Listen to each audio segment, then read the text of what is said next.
Yes, thank you all. 24, more than 24 participants have rejoined. Okay, so I would request all the participants to kindly mute themselves.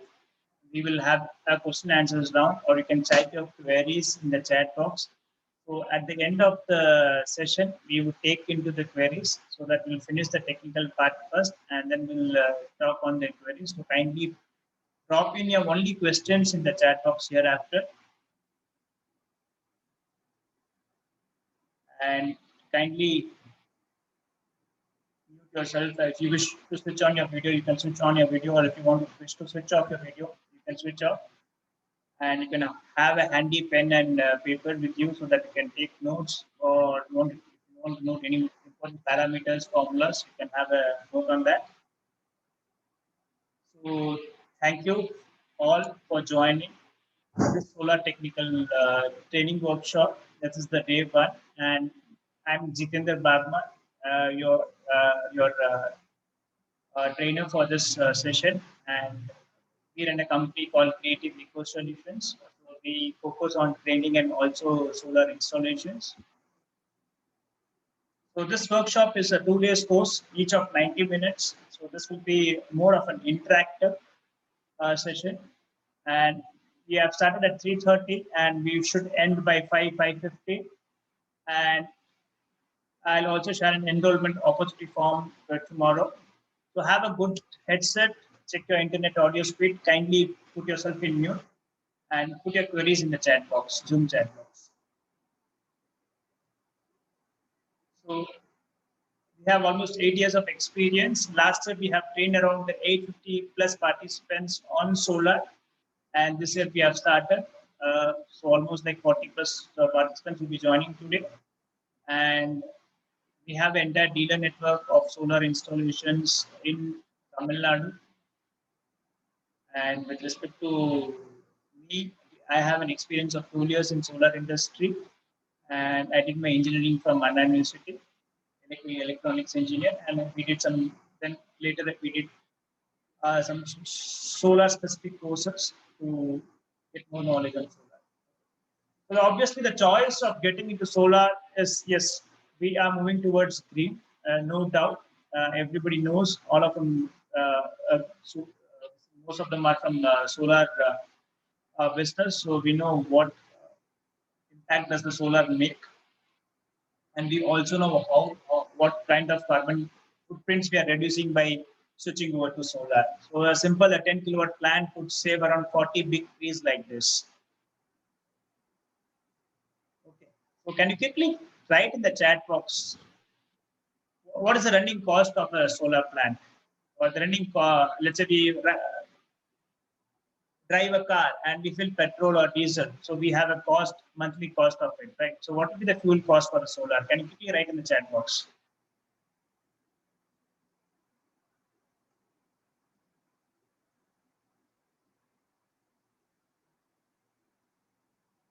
Okay, Mr. Naveen says 0. Yes, bingo, Mr. Naveen. It's 0. It's absolutely free. What we harvest is from the sunlight.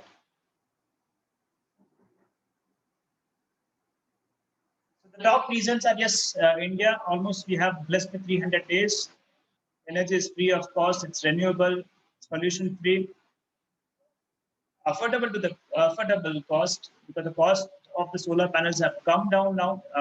Around 15 to 20 years back, it was around 250 rupees per watt peak. The price of the solar panel, 250 rupees per watt peak. And now it has come down to much lower level. Based on the brands you buy, it could vary from 20 to 30 rupees per watt peak. So it's almost where the prices have become 1/10. So now it's affordable. We have a better ROI, less maintenance. And in India, to have a big mission towards solar, which everybody is aware, we are in top 5 in renewable energy. So if you want to know anything on solar in India, you can visit mnre.gov.in. That's the official solar website maintained by MNRE, the government of India. So our mission towards 2022 is 175 gigawatt. And yes, because of the pandemic, this number would be little harder to achieve. So advantage of solar rooftops are the installation times are much lesser compared to other power plants, uh, let's say coal or any thermal power plant or any hydraulic power plant, and you don't require an additional land on your roofs. And whatever we generate, you can self-consume, reduction on your MEP bills, you can generate local employment. The on-grid power plants eliminates the battery options. So quickly understand the basics first. What are the types of solar available? So we have photovoltaic and also the water heating system. The photovoltaic system works on the principle of light energy gets converted into electricity, DC current. This is opposite to the LED lights. LED lights, when you pass a DC current to a diode, you get light out of it. Same reverse happens in a solar panel. And with respect to the solar thermal installations, it's more on the heating aspects. The hot water flows on the cold water, and this is how the heating principle works.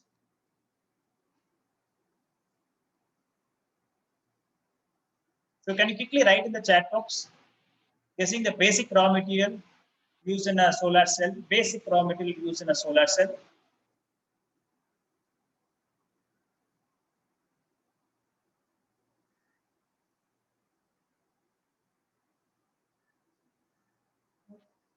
Yes, Mr. Mandikandan. Yes, Mr. Hari. Yes, it's silica. Locally, we call it as sand, which is abundantly available. So we have a refining process to create, to convert the sand into pure silica and then into solar panels. So I'll share you this YouTube video how the solar cells are manufactured. So that in-depth this thing. So you can click this link later and have a look at it. So with respect to solar PV panel, what is made of a solar PV cell. It's an aggregation of a lot of PV cells to make a panel. So each PV cell typically produces around 0.6 volts, which is an open circuit voltage, and the closed circuit voltage or the maximum power voltage would be around 0.5 volt. Right. So a PV panel consists of multiple PV cells in series. So you have different voltages, like you have a 36 cell panel, 60 cells, 72. Now we have 144 cell, right? So the technologies keep this thing upgrading. So we had in the Asian, we had around 20, 30 watts panel. Now we have panels of either 450. Now we have around 550, 560. And the latest uses it's already there's a panel which is 600 watt peak plus a single panel. So this is how the technologies evolved. The changes are very fast. So nominal voltage is of 36 cell panel is 12 volt. What we say is 12 volt, the nominal voltage. And for 60 cell, it's around 24 volt. And for 72 cell, it's around 40 volt. So these are the parameters.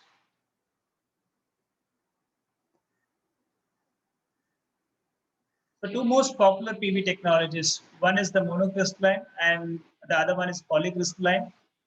So how do we differentiate them? A monocrystalline will have a black finish on the top, and it will be a uniform in color, and it will have a diamond shaped crystals in between the cells. With respect to polycrystalline, it will be a bluish structure, ununiform, and these are cheaper than monocrystalline and around 10 to 15% less efficient than monocrystalline. But going ahead, all started from polycrystalline panels. Going ahead, maybe after 2 years or 3 years down the line, everything will be available in mono or mono panels. We will not be having poly anymore, maybe after 2 to 3 years.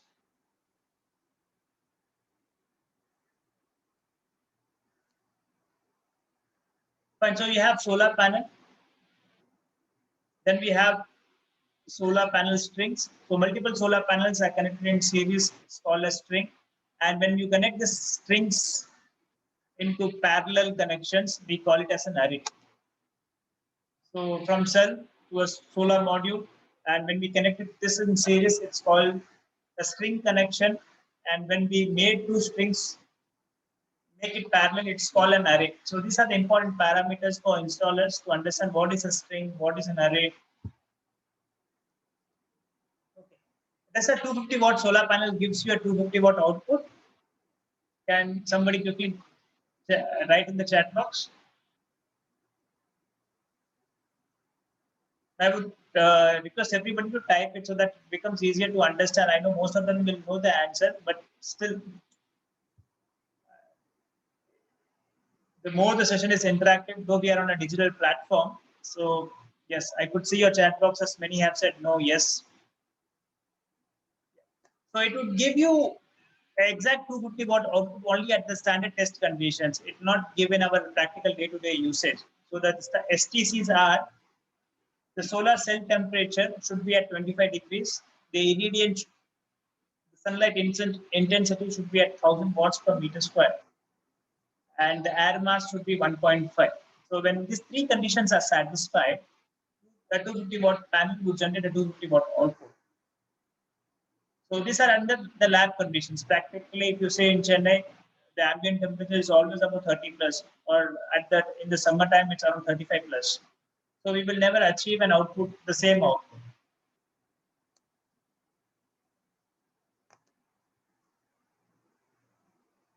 So let's understand air mass. Air mass is not a very important factor, but these are the three parameters. So air mass is like when you are AM0 is at the sunlight level, AM1 is at AM is 0 at the entry point of the atmosphere, and AM1 is at the entry level uh, towards the earth, and on the surface we get 1.5. So quickly understand the key electrical specs of the PV module. How do we call them? We all have a name, right? So how do we define the solar panel? How do we identify? So the first one is the short circuit current, ISC. When the plus and minus terminals of a solar panels are shorted and the current is measured through a clamp meter, we get this current called short circuit current. And an open circuit voltage with a multimeter, when you put a plus minus on the MC4 connectors, you get a VOC, open circuit voltage. So these parameters are very important when you design a solar panel. Then we have a factor called fill factor. It is a performance ratio given by a simple formula, I max into V max divided by short circuit current into open circuit voltage. Fine. More the fill factor, the panel performance is much better. Then we have the efficiency, the ratio of energy output from the panel to the energy input from the sun. So we say the efficiency of the solar panel for poly is around 16% plus, and for mono PERC around 20% plus. So voltage at maximum power VMP and current and maximum power IMP. So these are the parameters which will be required in the future. And maximum power is a product of Imax into Vmax. So which is better? Yes, higher the fill factor, better the performance of the solar panel. So to identify this fill factor, you can ask your solar panel supplier to share the chart of the fill factor. What we say is the FF factor. So if you see this chart, we have all the parameters defined here. We were talking about 4 parameters: short circuit current, maximum current, VOC, and the maximum voltage. Right? So when you see this graphs, the left side has a lower fill factor and the right side has a higher fill factor. So anything above 0.75 FF, 0.75 FF, it's a good panel.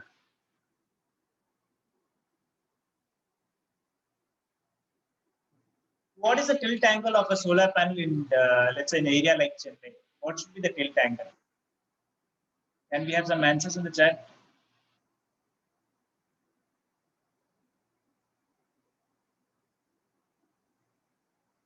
Yes, 11, 13, latitude, 16. Yes, I think most of them are from solar industry. So good, I have a very matured audience in the solar industry. It becomes easy to rush through the basics.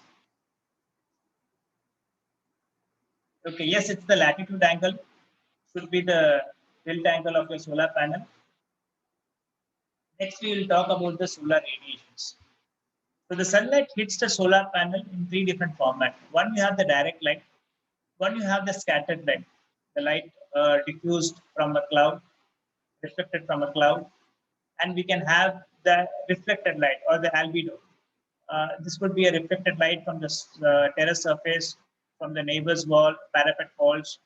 So all these three parameters falls on the solar panel, right? So India is above the equator. Remember that India is above the equator, right? And Australia is below the equator. So why am I discussing about the equator here, right? So whenever an installation happens in India or above the equator, the solar panel has to be inclined towards south direction. So whenever we survey a terrace, we find out where is the south direction, and then we see the neighboring buildings on east, west, and south. Do we have any shadows on the proposed solar panels area? Right. So if you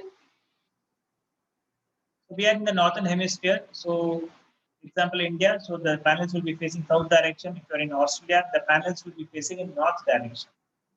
Okay, and also a very important thing, the tilt angle is the latitude of the place. In case if you're doing an installation in Chennai, it's around 13 degrees. If you're doing in Kanyakumari, which is around 10 degrees. If you're doing in Bombay, it's around 24 degrees. If you're doing in Delhi, it's around 40 degrees. So exactly, you have to check the latitude of that place while ordering a solar structure. Area requirement, the thumb rule was 100 square feet per kilowatt. Now, because of the more efficient panels in a smaller area, when we have a panel of 420, 450, so we can finish the 1 kilowatt in around 60 to 60 square feet area per kilowatt. Fine, so everybody knows sun travels from east to west, right? On the south side for the northern hemisphere countries. Fine, so we'll have a peak sunlight on June 21st, where the sun will be exactly on our head. So we'll have the maximum output, and the least would be on December 21st, that will be towards inclined towards south direction. So yes, it's important to have a compass. We have a lot of apps available in Android and iOS. You can download this app to find out the directions of the site. Remember that shadow dust reduces the output of the solar panel, right? If it's in the shadow-free area, now for this example, we are generating around 1,231 watts, absolutely no shadow on the solar panels. When we have a 10% shading on the solar panels, the output falls 50%. So the output becomes 523 watts. Right? So the current becomes earlier it was around 1820 amps, now it has become 9 amps. So it's very important. So let's say we have 25% shadowing, then it becomes almost like one third or this thing. Now we have only 387 watts. Right? So this is one of the important reason. Simple. We have a twin peak. We have half cut cells in twin peak. We so that both the upper part of the so the single panel is divided into upper part and lower part. So if the shadows is falling on the lower part, which will not impact the upper part of the panel. So both are independent. So this because of the simple shading reason, they have come into simple technology.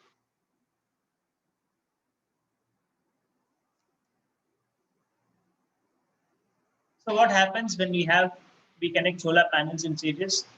So when we connect a 100 watt plus 100 watt two panels in series, your power doubles 100 plus 100 200. Your voltage also doubles. 12 volt plus 12 volt. So when you join two cells in series, two batteries in series, it becomes 12 plus 12, 24. So similarly happens in the solar panels. But the current would remain same. Right? So when we connect two panels in parallel is simple, plus 2 plus, minus 2 minus. So what happens? Obviously, your power becomes double, 100 plus 100, 200, but your voltage remains the same. It becomes 12 volt, and your current doubles. Your current doubles, it becomes 11 amps. From 5 amps, it becomes 11 amps. So when to do such kind of connection with a series of parallel. It depends on the inverter which we choose. What are the specification of these inverters? Yes, the module mounting structure, very important part. So we majorly do it in hot dip galvanized or anodized aluminum, which would have a life of 25 to 30 years plus. It should withstand wind speed. So we have seen many cyclones almost in my experience in solar industries. I have seen 4 cyclones till date. So we have to design our solar structure, the civil part of the solar structure, so that it could withstand 150 to 200 kilometers per hour. And all the fasteners has to be hot dip. Your holes nest has to be hot dip or SS304. So can you quickly type the common mistakes we do when we install a solar panel? We have some answers in the chat box. Common mistakes could be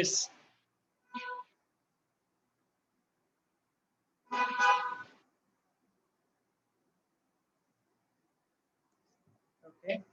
So one could be the wrong directions, and the other could be the wrong tilt angle, and other could be the loose connections in your array junction box.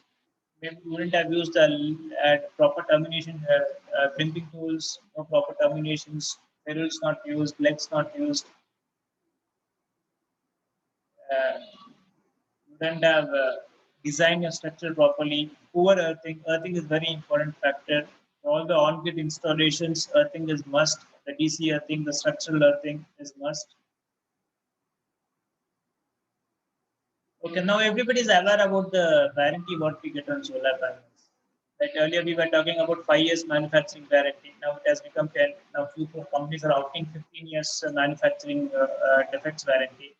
And when many are talking about 25 years performance warranty, few international manufacturers are talking about 30 years performance warranty. So the performance warranty means that at the end of 25 years, the panel will perform at 80% output, right? What is the service life of the panel? So when we say the warranty is for 25 years, the service life of a panel typically would be around 35 to 45 years if nothing happens in terms of physical vandalism, right? So we can expect a life of around 40 years, which is as good as the life of a building.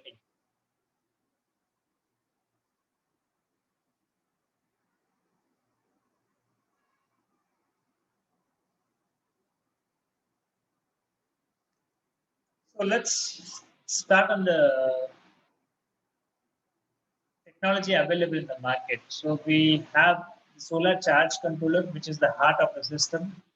It's This is the component which pumps the blood across the solar panels to the wires to your inverter. So this extracts the maximum current from the solar panel, which is called a solar charge controller. And we have in two technologies, pulse width modulation and MPPT, maximum power point tracking. What does a charge controller do? It cuts off the charging when the battery is fully charged, maintain the charging cycle, bulk absorption flow, prevents the reverse flow of current from battery to the solar panel, and MPPT tracks the maximum power point so that to the battery. You have charge controllers for the DC loads, and it protects from overcurrent, over voltage, reverse connections.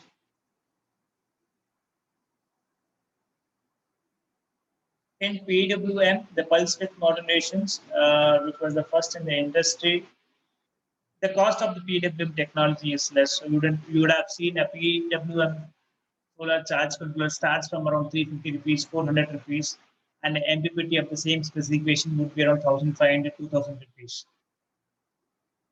And similarly, in the case of PWM or MPPT based inverters, there's a huge difference in the price.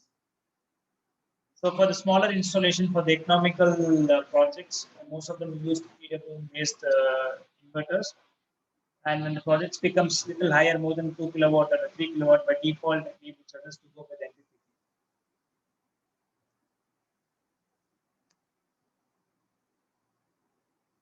So what will be the difference in the efficiency of these two technology? we know the price almost doubles. What would be the difference in the efficiency?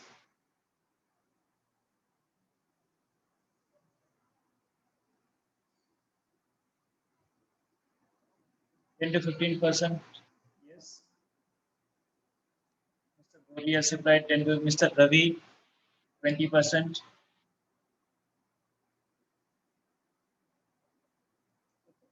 So typically the maximum difference is 30%, but on an average, based on the seasons, when you consider it as an average throughout the year, it's around 20% is the difference. The maximum would be 30%, but the average is 20%. Yes, so when you spend so much on the technology, you would always suggest you to go with an MPPT based inverter.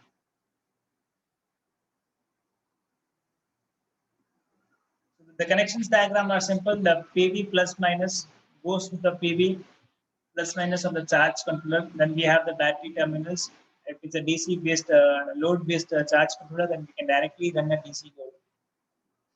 There are many installations in small scales in rural areas where they only buy the solar panels, the charge controllers, and the DC load. They have DC fans available in the market. DC lights are available. So the light and fans becomes completely free from grid, and they also have a power backup from the battery. These are much economical installations.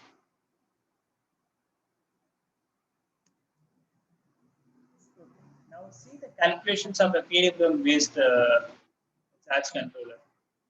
So when we have a 100-watt panel, you get a 12-volt supply from the solar panel with a 12-volt battery. So the voltage from the panel would be around 13 volt and the current would be around 5.56 amps. Right? So we get 72 watts, right, against a 100-watt panel. So almost from 100-watt panel, we are extracting only 72 watts. So we are incurring the loss of 28%. And if we go with an MPPT charge controller, right, MPPT charge controller, now the current here, it goes to the maximum point. So when you divide 18 volt, which is the VOC of the 100-watt panel, divide by 13 volt into 5.5, the ampere becomes 7.7 amps. So the 7.7 amps into 13 volt, it gives you 100-watt output. Fine, almost virtually there is no loss, considering STC, standard temperature conditions. Okay, so it's almost like, so the difference around 28% from a PWM to an MPPT. So this is the comparison to a chart.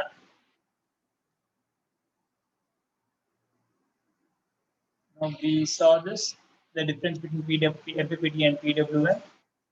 So one more important advantage of MPPT is, let's say if I talk about a PWM inverter, let's say a 2 kVA 24 volt PWM based solar PCU, I have a limitation because my voltage is 24 volt and I have an VOC of 24 volt for the solar input. I have to use a 24 volt panel, which means I have to use a 250 watt, 260 watt panel, right? And all, let's say I'm using 8 panels, all 8 have to be parallel. I can series them, right?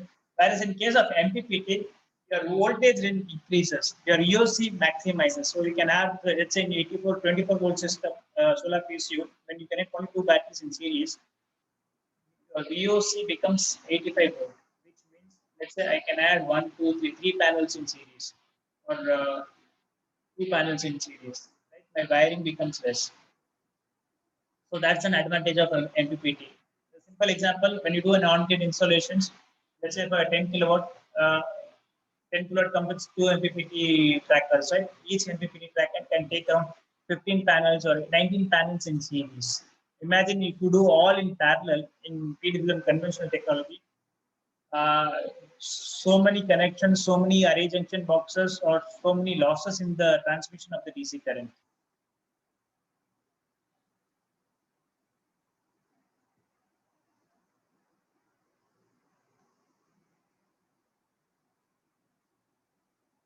So before we get into the off-grid systems, let's talk about the basics of battery because it's important to understand. So each 100 Ah battery, you have a factor called DOD, depth of discharge, right? We have a factor called depth of discharge where most of the lead acid batteries are designed for 70% DOD or 80% DOD. and the battery should never fall below this parameter. Otherwise, we would require a bench charge or a boost charge, which is not possible at site. And the life of this battery is mainly depends on the quality of the charger, timely maintenance of the battery. We have to top up with distilled water. So remember the DOD factor and the maintenance of this battery. And remember that we can't overcharge the battery or over discharge the battery, right? So that this is the limitation of the lead acid battery.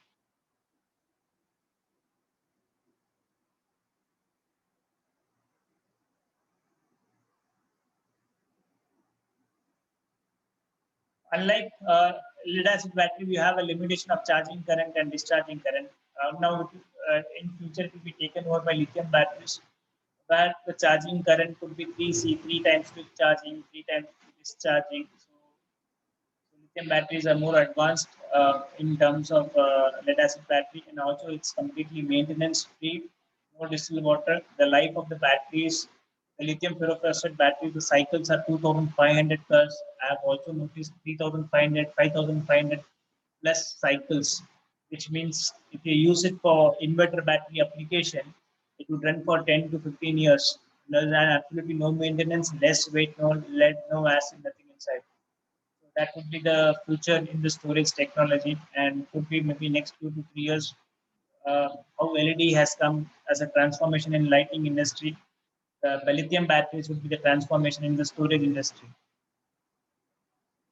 Now, two specific aspects of the lead acid battery. We have two ratings, C10 and C20. Basically, this is the charging current. Basically, this is the discharging current uh, of a battery based on their applications. Let's say I can, in a C10 battery, a 100 AH battery, when I discharge for 10 hours, it will discharge at 10 amperes. In a C20, for 20 hours, it will discharge at 5 amperes. So basically, that's the difference. In a thumb rule, there's a lot of confusion in the market. What is C10? What is C20? Should I go with C10 battery for solar application? Can't I go with C20 battery with solar application? So I said basically a thumb rule. The 100 AH C20 battery becomes an 87 AH C10 battery. So there's a difference of around somewhere around 13 to 15%. Fine. And these are the charge ratings of the battery C10 and C20.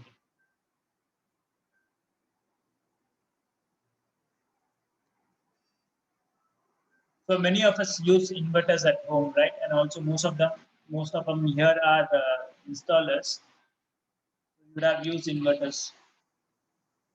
The main function of an inverter, it converts your DC current from the battery to the AC current.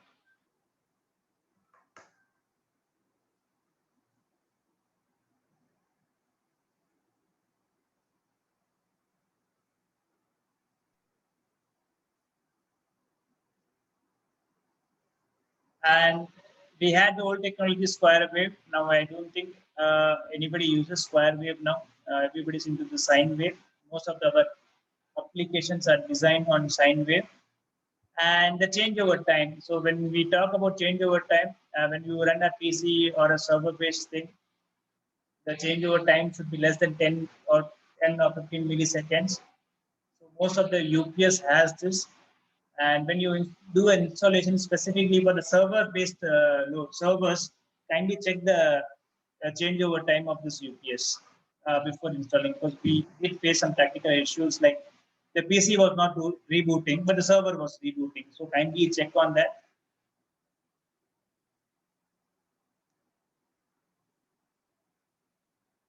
So the key points of the inverter, yes, the VA rating. Everybody are talking.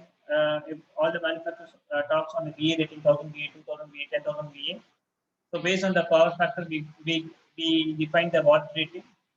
Then we have the crest factor. So when you have inductive load, or the starting currents for the inductive loads will be 3 times more than the normal running current. So you have to check the crest factor of the solar inverters if you have inductive load applications.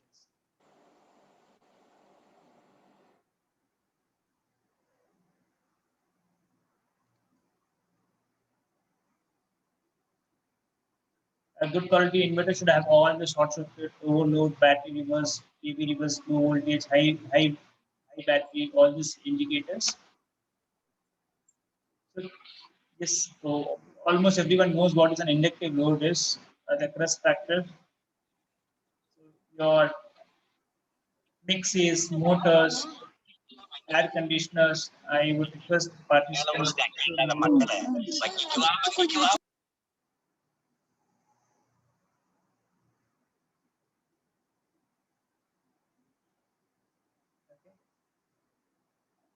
now we'll get into the solar PSU. So we spoke about the inverter. Uh, the solar PSU is a mix of an inverter and a solar charge controller. And a charge controller could be MPPT or PWM, what we have seen in the earlier slides.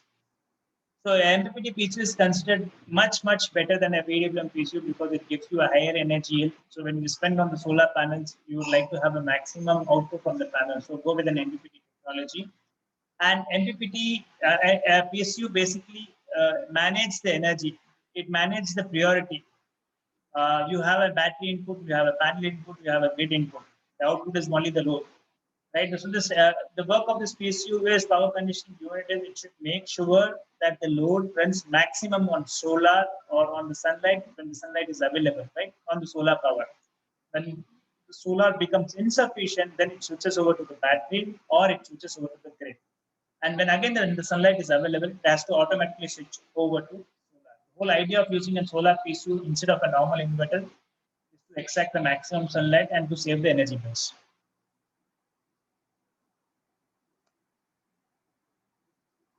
Typical these things, as I said, PSU is a mix of inverter plus a solar charge controller.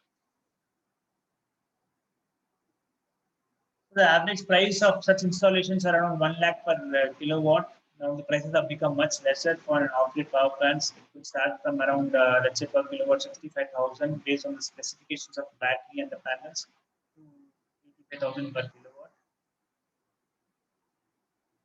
So here you have to do a specific inverter line wiring. So all your specific load, you should not overload the inverter.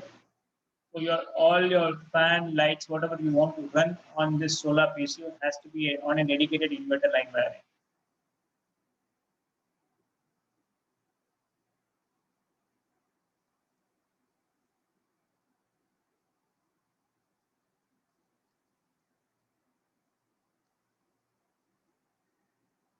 So we typically, different manufacturers have 1 kilowatt, 2 kilowatt, 3 kilowatt, 6 kilowatt, 10 kilowatt off-grid inverters, beyond that also.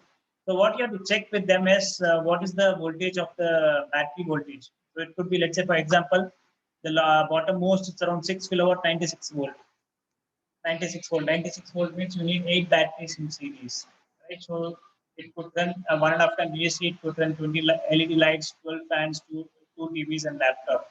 So in the next session, we'll be designing a solar off-grid power plant.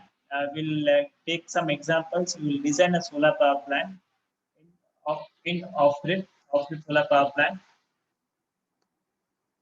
So we'll break for around 5 to 10 minutes now. Let's say 10 minutes. Have a tea break because I almost touched your tea time. So post that we'll relog in and we'll relog in please, so that we could talk about the solar off-grid power plants. We'll be talking about how to design a solar off-grid power plant from the scratch. Fine. So please do join us after 10 minutes time. Thank you. Until then, I'll read the chat box for any questions so that in the next session, uh, I'll clarify those questions in the chat box. Just take a break for 10 minutes for your tea time. Thank you.